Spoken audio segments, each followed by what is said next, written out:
People always ask me, is metformin a drug that I should be taking when I use growth hormone or all the time? I'm going to tell you why I don't like it. Stay tuned.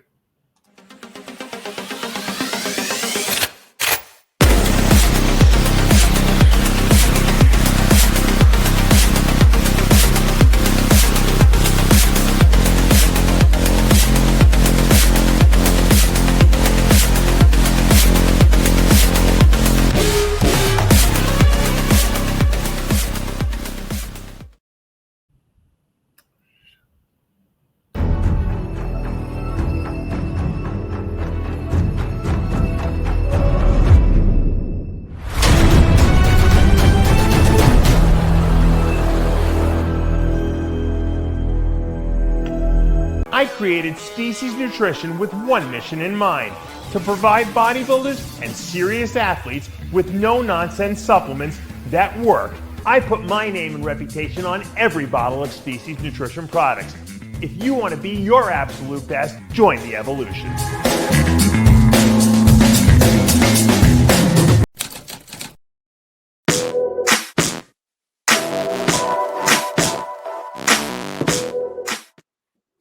RX Television, RXMuscle.com. This is Ask Dave, your weekly 30-minute question and answer show with Dave Palumbo.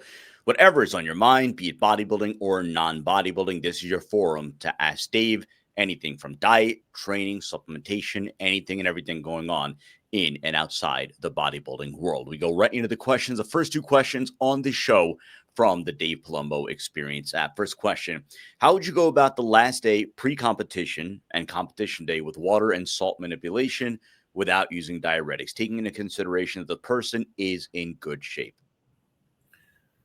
I'm assuming that means no herbal diuretics either, because they kind of said no diuretics. Because if I'm going to use herbal diuretics, it would be different. But I guess I can say both. I will say this: I'm going to go on the record right now. Is I've been traveling since yesterday, so I left India. I don't even know what time. So I've been probably about 20 hours of traveling. So if I contradict myself or I sound like I'm insane, it's possible from not sleeping properly.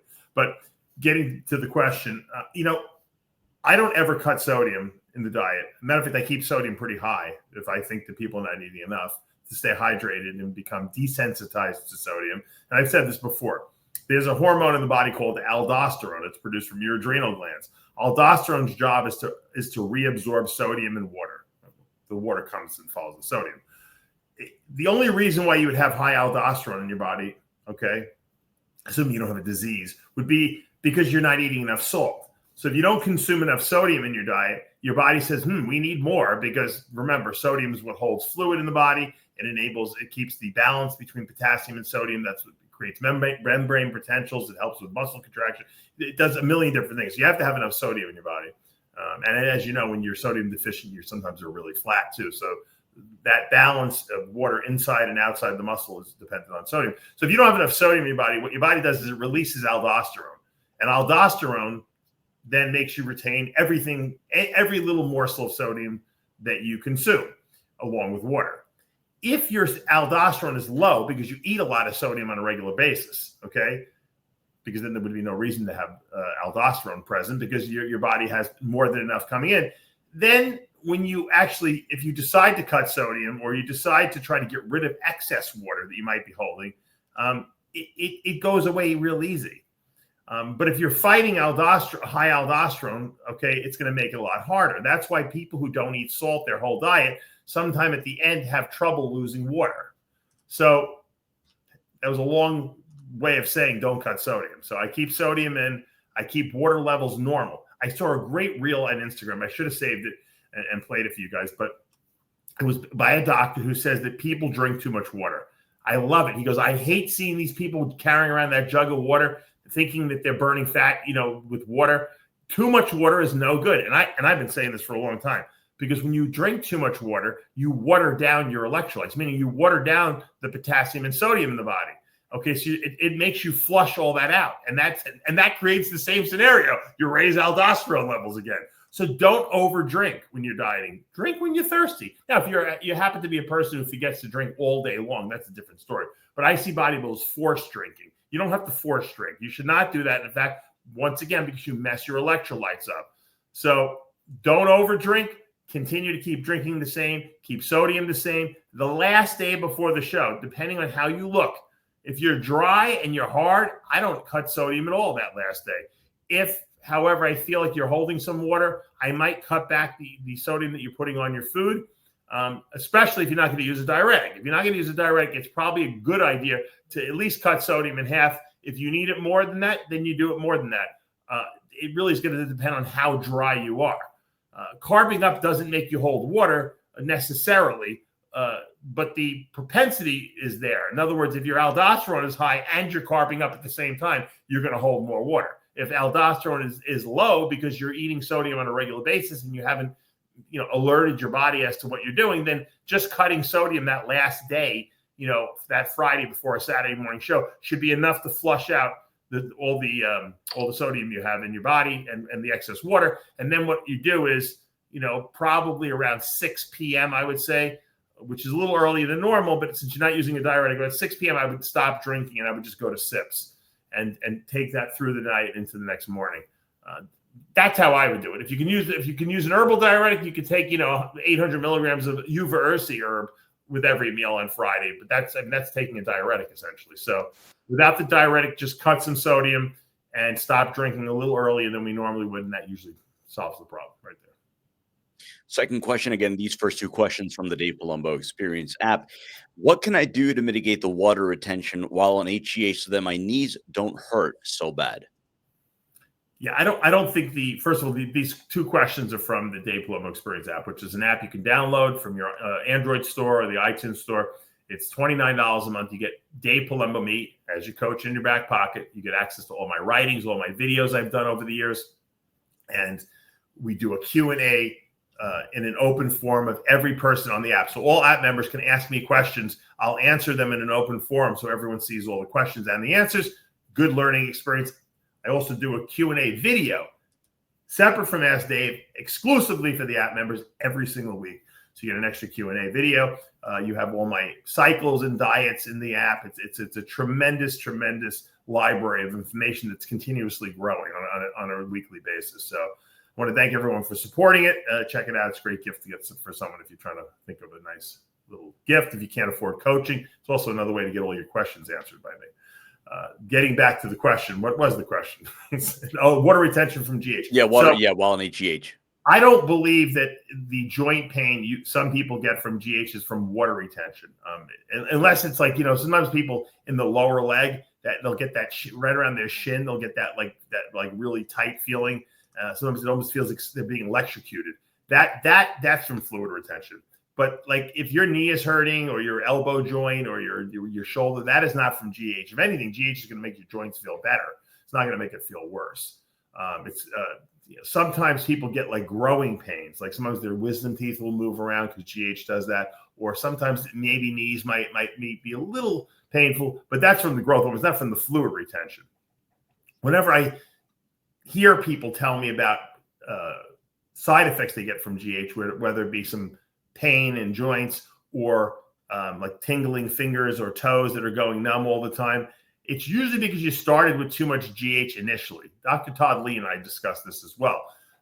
What you should do is cut back your GH. So if you use, let's say you decided I'm going to just start out at 5 IUs or 6 IUs of GH a day. It's a lot. And it might cause too much fluid retention right away. So cut it back, maybe go off the GH for 2 or 3 days. The pain will probably go away, that tingling. Then start up at 2 IUs per day. Do that for maybe 4 or 5 days and then go to 4, and gradually increase it. And usually you don't get as many problems as that. If you do hit a point where there's a threshold amount that, hey, if you hit 5 IUs, you get the tingling in your fingers or you get too much fluid retention in your lower leg, then you just don't go there. You stop at 4. And that's your body telling you don't need anymore. So usually the fluid retention is worse in the off season because you're eating a lot more carbs. Before we go to the rest of the question, Dave, our friends at Titan Medical Center have a therapy of the week. You want to tell the fans more about it? Yeah, the IGF-1 long R3 is the therapy of the week. It's funny, I was in, as you guys might have known or maybe not know, I was in India for the last 5 days in Delhi, which I kind of missed the first appearance because there was a delay going into Newark Airport. Imagine that. Holy mackerel, that airport's a real nightmare. I got stuck in Raleigh, North Carolina for 7 hours in their airport, unfortunately. I finally did make it to India. I got to go to the Hyderabad the next day, and that's where we did the second seminar we did there, promotion for species nutrition. If you guys are Indian or you're in the Indian area and you want to order species nutrition products, you have a legal way to get the real stuff. And you don't have to worry about it being fake, because in India, they fake a lot of products. These are legit, coming from the United States. It's only available at alphalitesupps.com. That's alphalitesupps.com. You check it out. They're available now for purchase. So you finally, a lot of people have been driving me crazy. When are we going to get some supplements from Species Nutrition in India? Well, they're there. They're there. And we had a great time. And I'll talk about that on another show. Getting back to the original question about, well, not question, but promotion on long arthritic IGF-1. I was talking to one of the bodybuilders who was there with another company. And we were talking about that. And I told him back in the day, 1995, I think I might have been the first person in the United States, at least, to use long arthritic IGF-1. I gained 20 pounds in 20 days. And the key, I think, with IGF-1 is not taking too much in one shot. Because if you take too much, it stops working right away. You still get the insulin-like effect. You'll still feel pumped on the stuff, but you're not going to get the muscle-building effects. So I like this, and I know that the probably what they recommend at Titan Medical probably will be higher than what I'm recommending, but I'm telling you, less is better. 10 to 20 micrograms post-workout on a 30-day on, 2-week off, 30-day on, 2-week off cycling program like that. I find it works absolutely the best that way. When you start doing too much of it, more is not better. And then what happens is you do more, you get the pump from it because insulin-like growth factor can bind to insulin receptors. When it does that, it actually has an insulin-like effect. It pushes nutrients into the cells. So you get pumped from that. But that's not the muscle-building effect. The muscle-building effect is when IGF-1 binds to IGF-1 receptors on the muscle cells. That's when it initiates and turns stem cells into mature muscle fibers. That's the effect we want. So by you taking more and more and more of this long R3, all you're doing is giving yourself more of an insulin-like effect. You're not getting the insulin-like growth hormone effect or growth factor effect, which is going to build muscle. So less is better. Check it out at TitanMedicalCenter.com. Tell them Dave Palumbo, RX Muscle sent you. You'll get a great discount. That is the therapy of the week. So again, mentioned Dave Palumbo, RX Muscle, TitanMedicalCenter.com. They also have now an online portal for you to order bloodwork panels, a whole deal that is now available to order online. So a total game changer there. And again, use RX Muscle Dave Palumbo online for that service, and you will get royally hooked up. We go to the rest of the questions. We take questions from our Instagram page as well as our YouTube community page. We've really been doubling down on that over the course of the last few months, and we're very appreciative of the reception. Obviously, we love the interaction, and we love the quality of the questions that we're getting from that source as well. Thoughts on metformin? Pros, cons? Would you recommend clients to use it, or is it quote unquote outdated? I'll tell you, I'll talk to you first as a bodybuilder, then I'll talk to you as Dave, the guy who recommends things for health and that kind of stuff, and longevity. As the bodybuilder, you couldn't get me to take metformin in a million years, because metformin inhibits IGF-1 release from the liver. That means when you take growth hormone, or even when you don't take growth hormone, you release your own growth hormone, your liver will not produce any, or at least it will be severely inhibited from producing IGF-1. Which is the muscle building hormone. So here you are taking all this growth hormone, and you're taking metformin, you're not going to even get the IGF-1 release from it. So you don't want to do that. That's a no-no. The reason why IGF, they say, increases longevity, okay, makes you live longer, is because, and why it's good for people who have cancer, is because it inhibits IGF-1. Because IGF-1, if you had tumors in your body, would make them ostensibly grow faster, right? And high IGF-1 levels are associated with dying younger, I guess. The people who have zero IGF-1 and have very low testosterone seem to live the longest. Women, right? Okay, so but as a bodybuilder or someone who wants to put muscle on and look good, I would not use metformin for that very reason. But the real reason most doctors will prescribe metformin is not for longevity. Most people are taking it because they have high fasting blood sugars, right? And they do that to control those fasting blood sugars. The problem is what metformin does is it just inhibits the liver from releasing glucose. So you're not really helping out the pancreas in any way to absorb this glucose in the bloodstream. You're just telling the liver to stop producing or releasing so much into the bloodstream. So it's kind of like putting a Band-Aid on a bleeding wound rather than suturing the wound up and doing it the right way. The right way, and I've told you this before, I'm not going to go into a whole spiel now, but the right way, if you're not producing enough insulin to lower your blood sugars properly, is to take a long-acting insulin. That's going to help take the burden off the pancreas to have to produce more and more insulin that it can't keep up and can't keep doing. And this way it won't burn itself out. So metformin is not really solving the problem. Plus, like we said, it's not good for bodybuilders because it inhibits IGF-1 release. Even if it didn't do that, that's not the proper solution. The proper solution is to take a long-acting insulin. Question about pre-workout supplementation.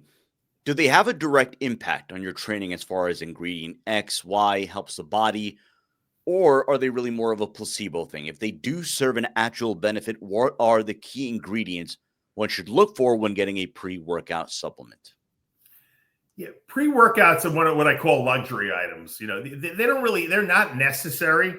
They don't really do anything in the sense of building muscle or in the muscle building process.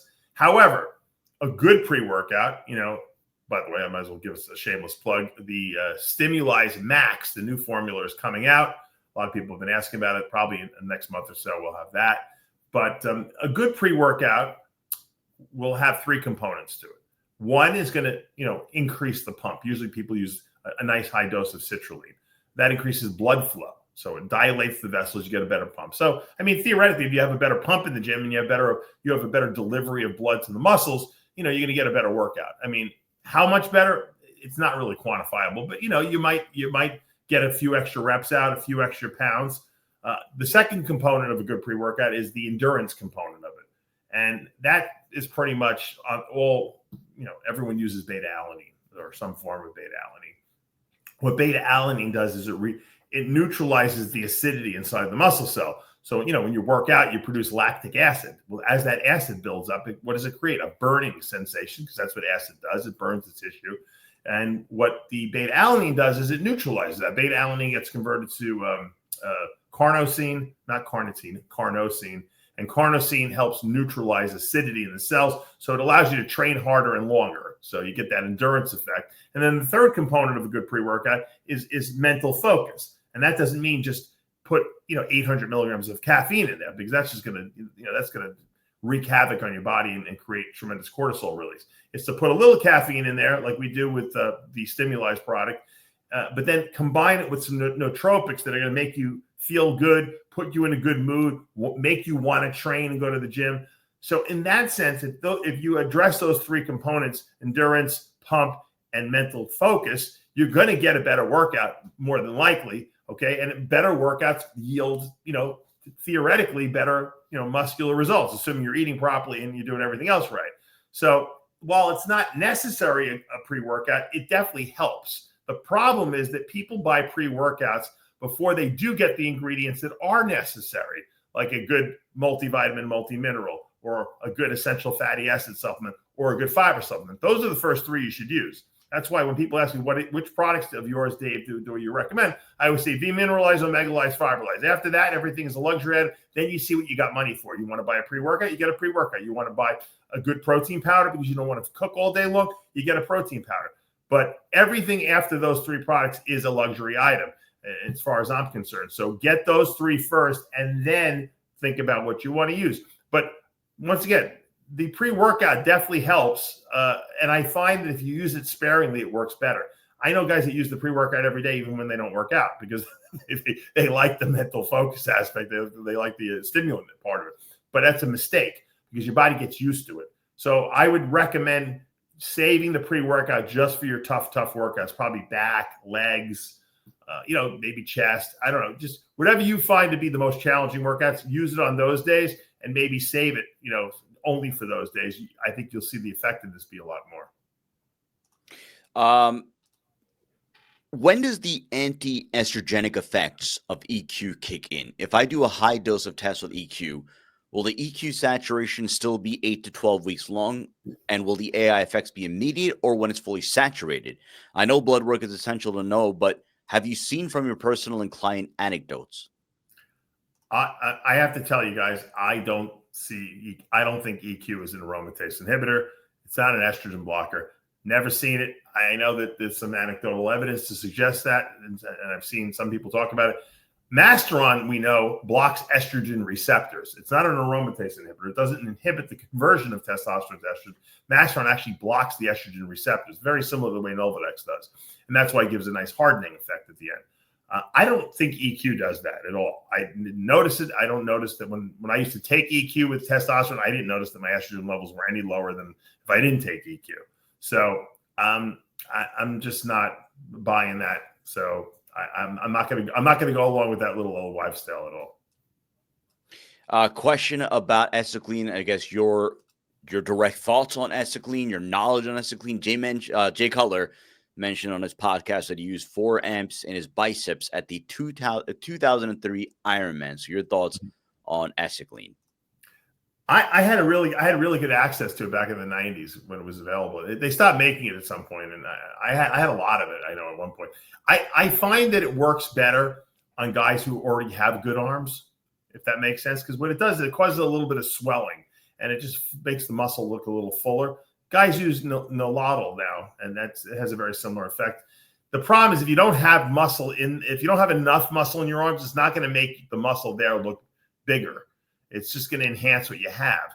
So I like site injecting, whether you use a site injection oil, or you use actually the gear you're using.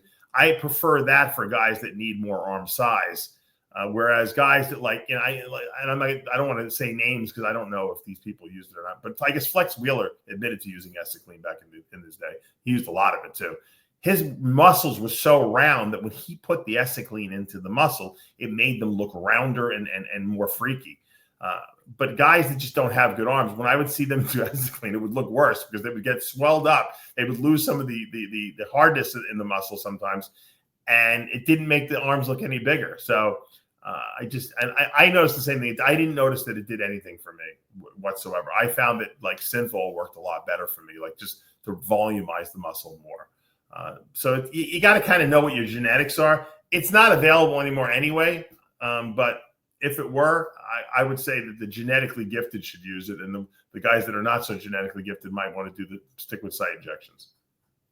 So a second question that refers to something about Jay Cutler.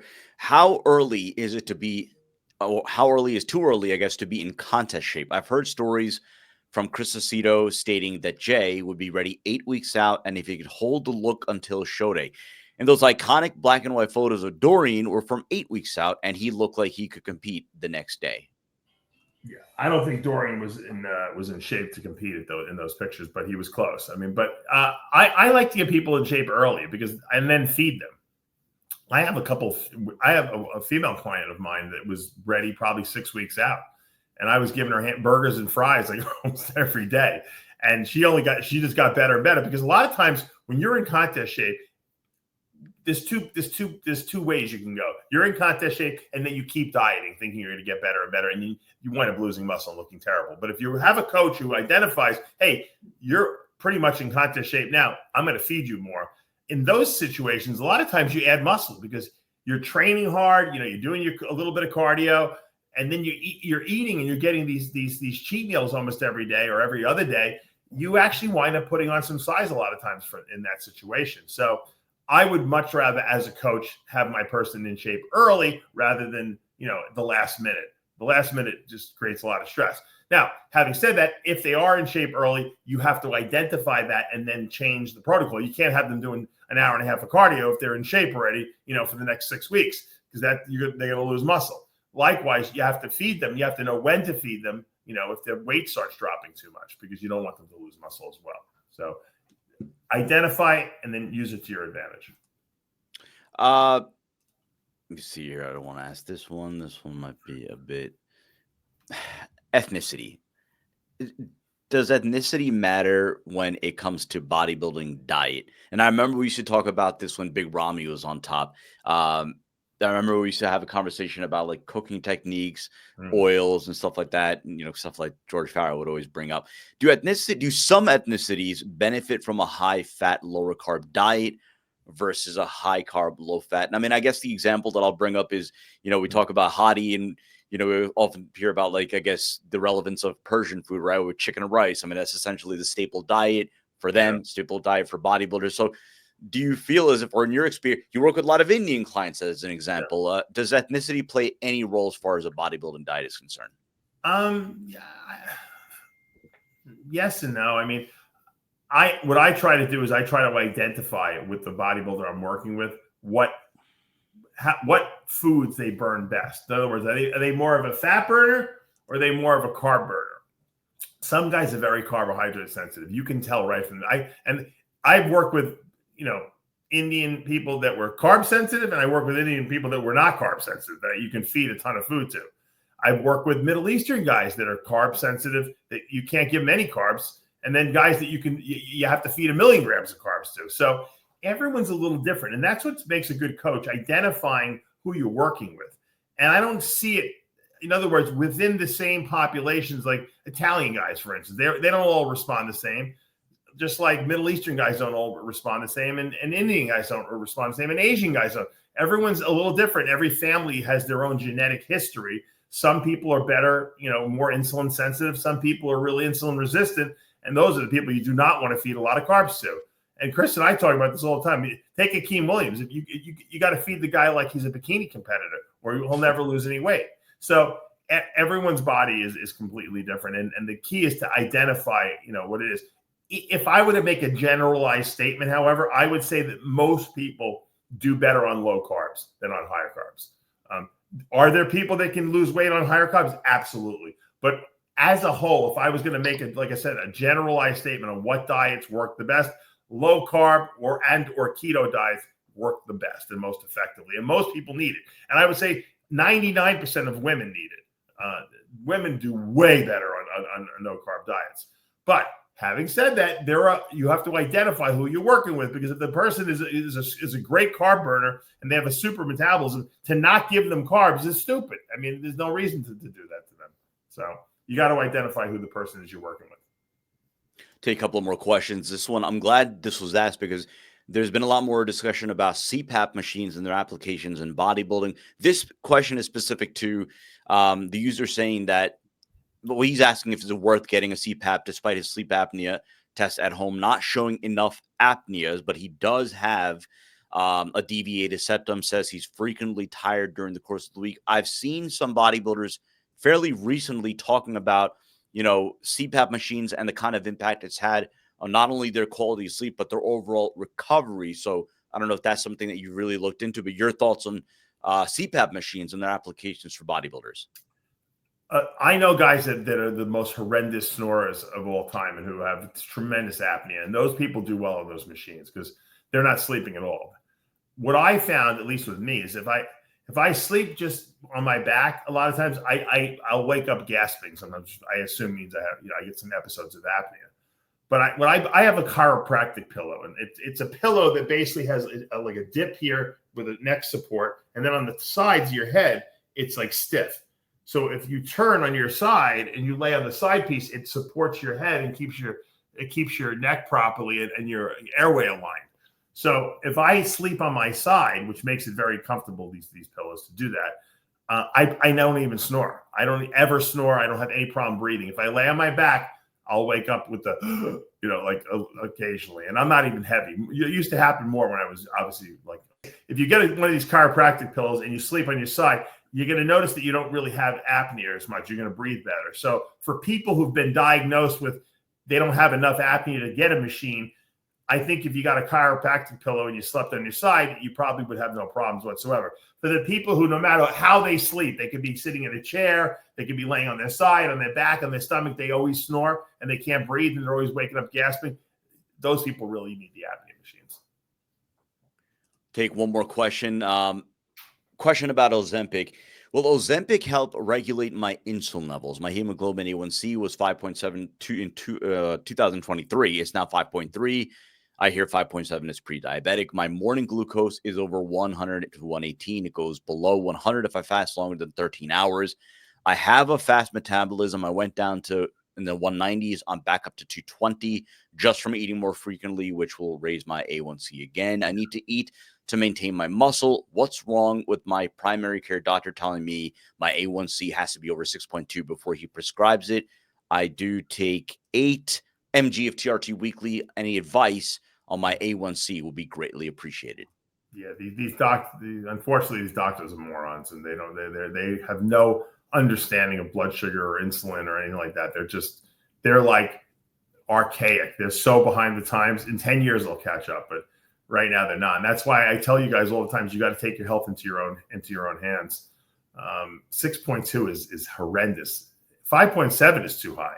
Anything over 5.6 is borderline. 5.7 is you're too high.